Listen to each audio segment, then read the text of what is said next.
Aaron, thank you so much for doing this again with us. It's been almost a year that we did this. Just about, I think. Yeah, thanks for having us back, Naveen. Of course, always a pleasure.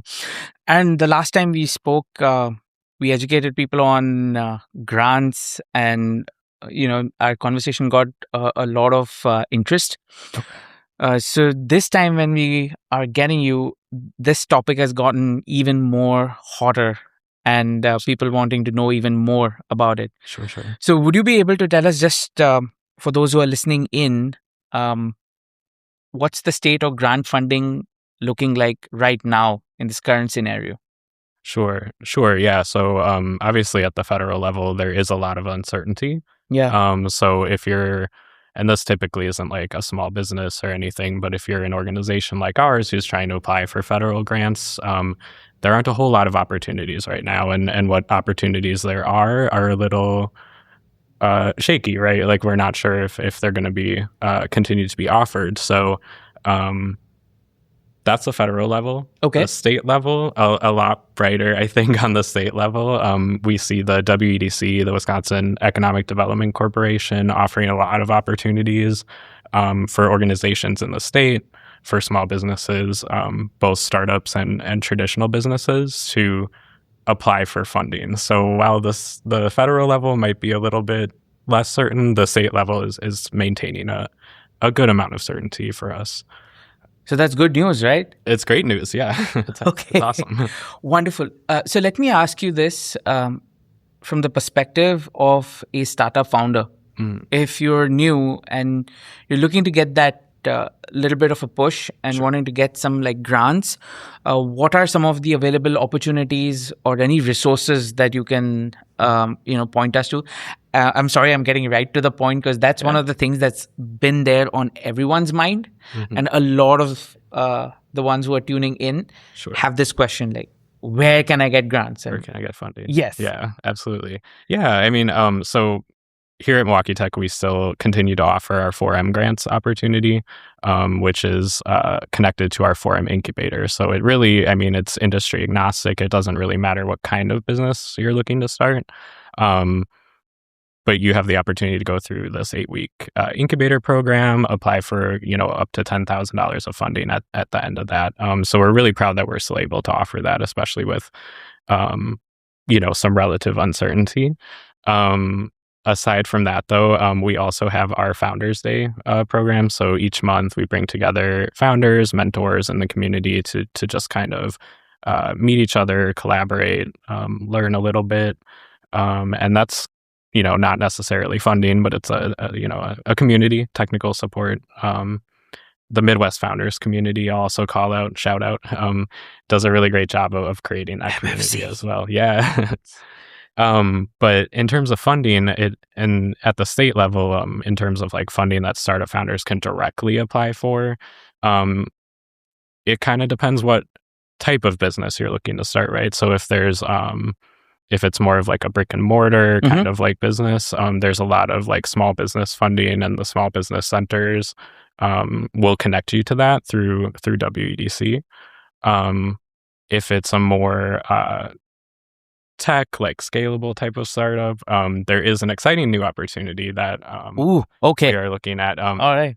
Not announcing a new program or anything, but this is Okay. a new funding mechanism that the WEDC is rolling out that we're really excited about. So they've not had a grant opportunity that's like specifically for highly scalable tech startups before. So venture-backable, is that where you're going? Exactly. Okay. Exactly. And so they've reformulated their grant offering. It's called the Wisconsin Ignite grant. Okay. And so organizations like Milwaukee Tech are looking to kind of tap into that funding to be able to offer more programming that's kind of tailored to highly scalable, venture-backable startups. Wow. And what's different about this opportunity, I'll just say, is that they're really focused on collaboration. So not duplicating efforts in the community, but really bringing organizations together to coordinate. That is smart. Can you elaborate that? Because this is big. Yeah. So you're saying that there's not just like grant funding, but more funding that's potentially going to be available for Wisconsin founders, right? Guys, thank you so much for listening to the podcast. quick break in the pod to talk about our presenting sponsors, choosemketech.org. If you're looking to grow your tech career in Milwaukee, choosemketech.org connects you to local jobs, events, community groups, all powered by the Milwaukee Tech Hub Coalition. Find your place in Milwaukee's growing tech scene at choosemketech.org. If all goes well, if a grant is awarded to us, that I can speak to kind of the type of programming that we would hope to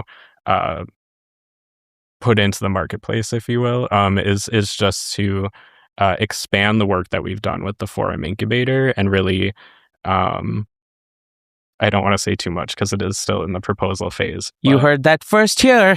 Okay. But it should allow us to kind of tailor our programming a little bit more specifically, offer a few extra aspects around like intellectual property and kind of commercializing that backlog of IP that's out there, as well as offering more funding. So really excited to be able to apply for that, and the work that WEDC is doing to connect us to other organizations is really exciting. This is fantastic news, by the way. So any aspiring founders or founders already watching this, good news to come, I guess. Yes. Yeah. Stay tuned. Follow the forum newsletter and all that good stuff. Okay, we have a call out already. That's good. That's good, Aaron. Yeah. Okay. So let me understand and unwrap what you just said. So I'm again going back to the people who might be listening and tuning in, searching for like what grants are available. Let's talk more on the types of businesses, right? When you said this is more like high scale, are we only looking at like software? Are we looking at AI? Or just, I know we're trying to pry too much information out of you, Aaron, but anything that you can give for the founders, especially who are listening. Yeah. So I think it's both, right? Like software and AI are increasingly intertwined, and that's one of the easiest ways to build a product that is highly scalable. Is a software offering. So like, for example, that's opposed to like a consulting business. That's a little bit more like you need to be in the room and kind of like with the people and the teams that you're working with. When I encounter consulting businesses who are applying for funding, I encourage them to think about like a software solution or some way that they can market and sell their product so that it's a little bit more accessible, like across geographies, right? So that's when we talk about like highly scalable as a type of business. So for example, in a consulting business, you might just have like 10 clients, and to grow to 20 clients, you have to add like more headcount of consultants and so on and so forth. But instead with like a software, you can scale from perhaps like 1,000 users to 10,000 users. Obviously, there's some kind of infrastructure that goes in, but that's the general idea that you're getting at, right? Yes, exactly. Okay, that's cool. Anything specific for AI? I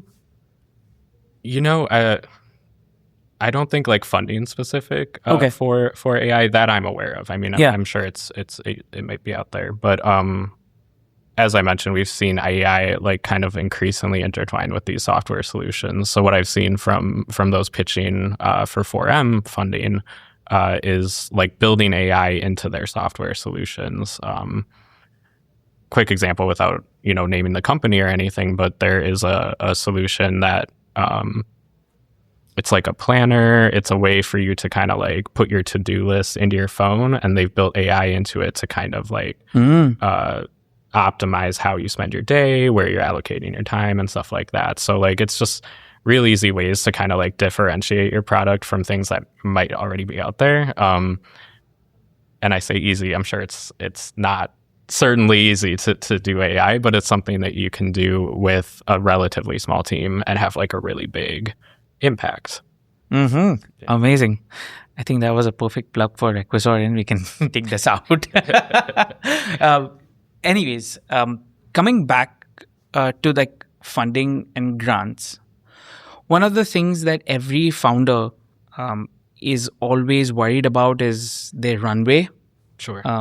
Many of them have, restricted funding. Perhaps it's like their savings and just things that they have strung together from friends and family, just starting out. Okay. what are some of the things that you would say to someone who's starting out about A, the funding process, and B, what's one of the misconceptions that you see founders and people having about grants, which you would like to perhaps elaborate more on?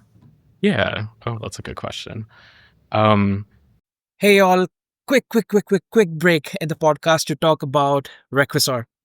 Requisor is a AI project assistant that we have built that takes messy ideas and turns them into action plans with milestones and tasks. We have AI agents that actually help on executing on all of those ideas and action plans as well. These agents can be quoting agents, social media agents, and many more that you can also connect your other apps to. So I want you to check out Requisor and how it can help you to take your ideas to execution. Thank you. so I think it's, first of all, it can be very daunting to kind of, obviously when you're, trying to bootstrap, you don't have a whole lot set up or a whole lot in terms of funding, and it can be hard to kind of access that funding. It can be a very opaque process, and so I would just encourage everyone to really tap into those community programs that I mentioned, like Founders Day, like the Midwest Founders Community, and getting out as much as you can to make those connections and meet people is the most effective way that you're going to find funding opportunities. I think the second thing is that we do see lots of forum founders in each cycle, startup founders applying, and we ourselves only have a limited amount of funding. Yeah, So highly competitive. it's highly competitive. Highly competitive. Absolutely. So what I always encourage those who are unfortunately not selected in a current round is to just reapply. It's something you can apply for as much as possible. It's also important to us, I think, to provide that feedback that we get from those who do make funding decisions. We have, I should mention, a committee that makes the funding decisions. We don't actually allot the grants ourselves. But they're really willing to provide feedback, to maybe sit down with founders who aren't selected and have a meeting and see where they can plug in different ways. So be persistent is I guess the takeaway in a nutshell. Be persistent. I like what you said there about feedback. Absolutely. Because a lot of founders feel in the dark about where did I go wrong, or I never got any feedback. So it might be as simple as just reaching out and just asking hey, I didn't make it this time. What could I perhaps be doing better and better preparing for next time? Are these legitimate questions that can be relayed back to you? Yeah, absolutely. Yeah, and it's these are questions I've received and conversations I've had with founders. Just hey, I applied last time, I wasn't successful. What can I do this time to give myself a bit more of an edge? And so I've sat down with founders and given just what feedback I have and what feedback the committee has had to kind of augment their application a little bit. This is awesome. And thanks for doing that, because I have been in that situation where, and it's similar because even when you apply for jobs, you apply for funding, there's literally no feedback, because you get this generic email, which obviously is HR approved, that in general, I'm not speaking, MK Tech, but in general, it's tough to get the real feedback. And you're saying the contrary, that we are willing to sit down and just break down and things that will just improve whether you get funding or not.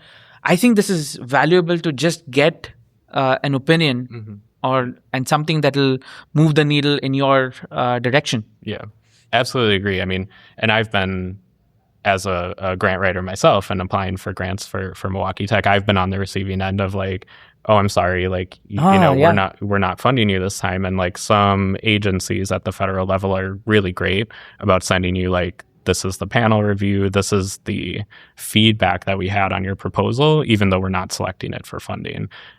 Others are not so transparent. So I have received those emails where it's just kind of sorry, can't fund you this time, try again next time. And that's not helpful. And so it's something that we've really tried to build into the forum grants process, is to at least provide some feedback and the opportunity to discuss it. I absolutely agree. In fact, Aaron, if I may, I'm actually going to put this out, in the public domain as well. Even I applied for the grant multiple times and got rejected multiple times. Yeah. And, I went through that same process, like, hey, what could I do perhaps like better? What was not, formatted well? And just the competition, because everybody is on their A game, right? Yeah. So for anyone who's listening and who's perhaps applied once or twice, I think I applied 5 times. 5 times? Yes, Wow. if I'm not mistaken.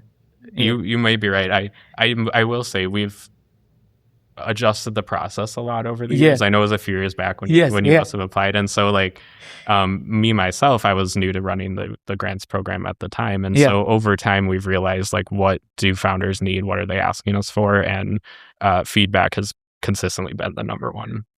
No, absolutely. And thank you for doing that, because it's absolutely necessary. In the same breath, I think it's important for founders to be listening to that feedback as well. And if founders are not receptive to perhaps constructive, I wouldn't say critical, but Joe has this amazing framework which he gave us last year. I like, I wish, I wonder. Okay. Right? Yeah, absolutely. And that was a great framework of giving feedback that was not perceived as an attack or being too critical. Sure. But everybody, I think, needs to be a little more receptive towards getting critical feedback, right? Yeah. I think, as much as you can, the feedback we provide is intended to be actionable, right? It's supposed to be helpful, and even if it's a no right now, doesn't mean it's a no in the future, right? So if you take the feedback and you apply it and you're able to show that in your application, we're more than willing to reconsider and take a second look at that. So absolutely. Wonderful.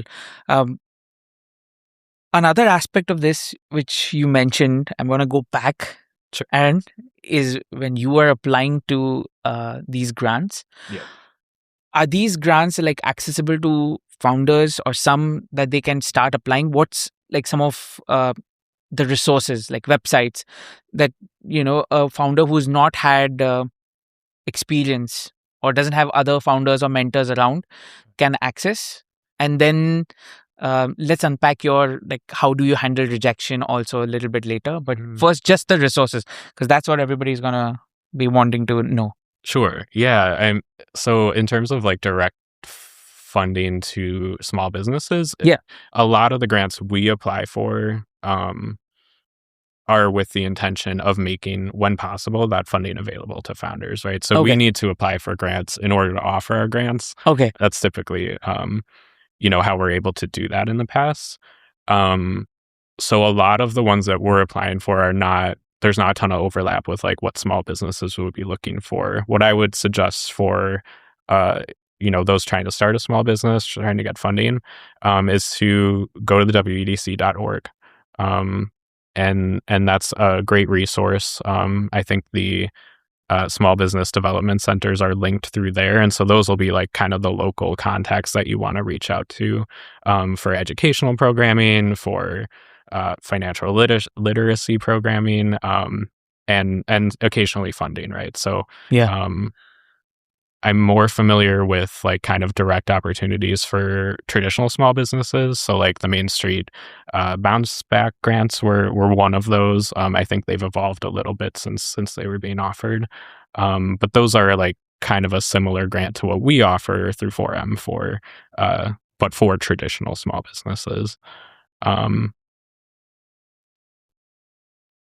Okay. Yeah. No, that's helpful. And when you said go to those websites and then you'll find all these links, there are some specifics for regions as well, right? So if there's a specific county or specific economic zone, and there are more resources like that also, or is it just more general? No, I think the small business development centers throughout Wisconsin are I believe they're geographically based. You might want to check me on that. But I think they're geographically based.